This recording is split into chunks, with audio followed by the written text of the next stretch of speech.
Shalom, pemirsa yang diberkati Tuhan, bertemu kembali dalam seri pelajaran Sekolah Sabat. Sebelum kita melanjutkan, mari kita berdoa terlebih dahulu. Tuhan Allah, Bapa kami yang bertahta di sorga, kami bersyukur perlindungan-Mu bagi kami sepanjang hari ini, dan malam ini kami datang kembali kepadamu menyembah Engkau dan mempelajari firman-Mu. Tuhan kiranya mengurapi kami melalui Roh Kudus-Mu, memberikan kami pengertian. Dan bahkan kami memohon berikan kami kekuatan untuk melakukan kehendak-Mu. Terpujilah nama-Mu Bapa, dalam nama Yesus kami berdoa. Amin. Pelajaran Sekolah Sabat Rabu 7 Juni 2023 dengan judul Mereka yang Mengikuti Anak Domba.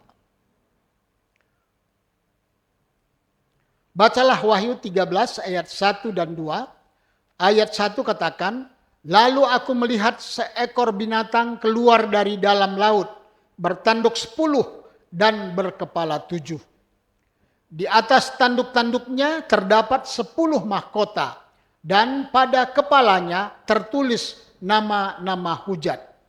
Ayat 2, binatang yang kulihat itu serupa dengan macan tutul, dan kakinya seperti kaki beruang, dan mulutnya seperti mulut singa.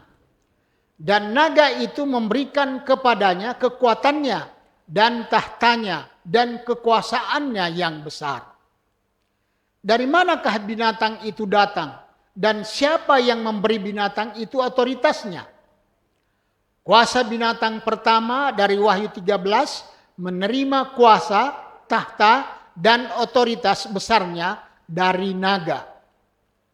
Wahyu 12 ayat 9 dan Wahyu 20 ayat 2 mengidentifikasi naga itu sebagai iblis. Iblis adalah musuh yang licik dan bekerja melalui kekuatan duniawi. Wahyu 12 ayat 3 sampai 5 mengatakan naga ini setan berusaha untuk menghancurkan anak laki-laki segera setelah dia lahir. Anak laki-laki ini kemudian dibawa lari kepada Allah dan ke tahtanya. Ini tentu saja mengacu pada Kristus.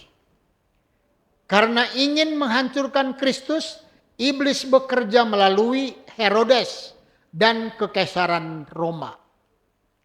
Pada akhir kehidupan Yesus, seorang gubernur Romawi, Pilatus, menghukum mati Kristus.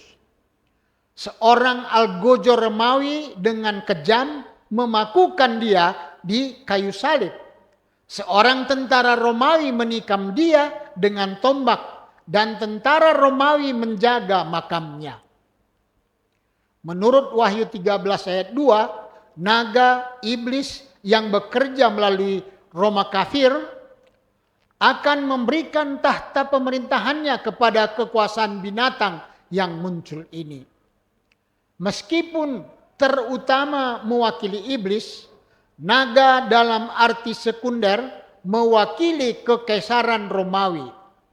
Kekuasaan yang menggantikan kekaisaran Romawi yang menerima dari naga kekuasaannya dan tahtanya dan otoritasnya yang besar jelas adalah Roma Kepausan yang tercatat di buku The SDA Bible Commentary jilid 7 halaman 817.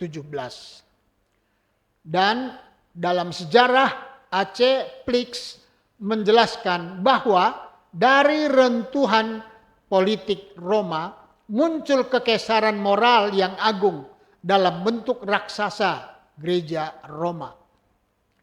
A.C. Plix, The Rise of the Medieval Church, tahun 1900 halaman 150. Seperti dikutip dalam The SDA Bible Commentary volume 7 halaman 817.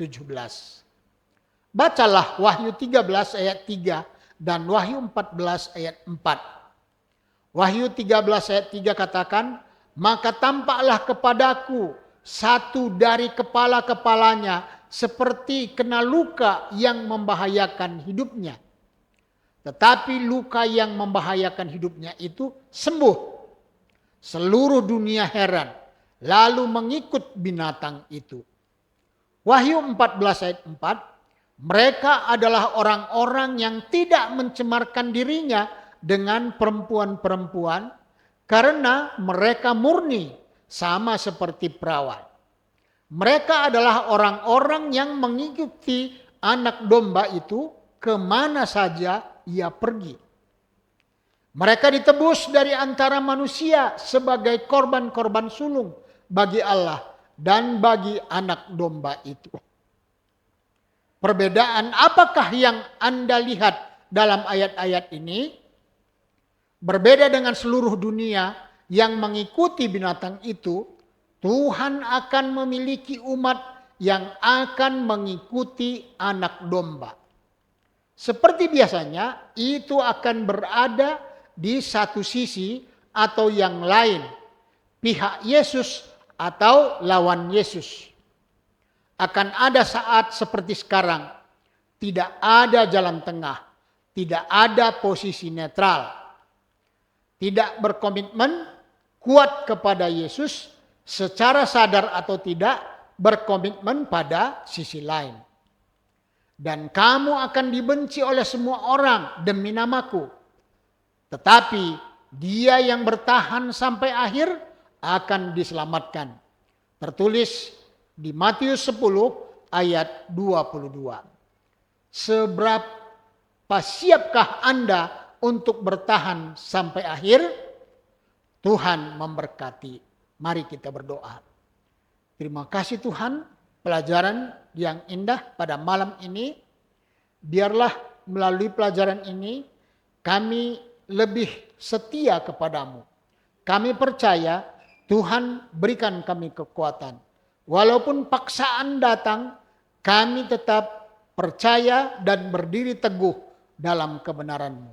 Terima kasih Tuhan, berkati juga seluruh pemirsa, supaya kami bersama-sama memuji memuliakan Engkau. Dalam nama Yesus kami berdoa. Amin.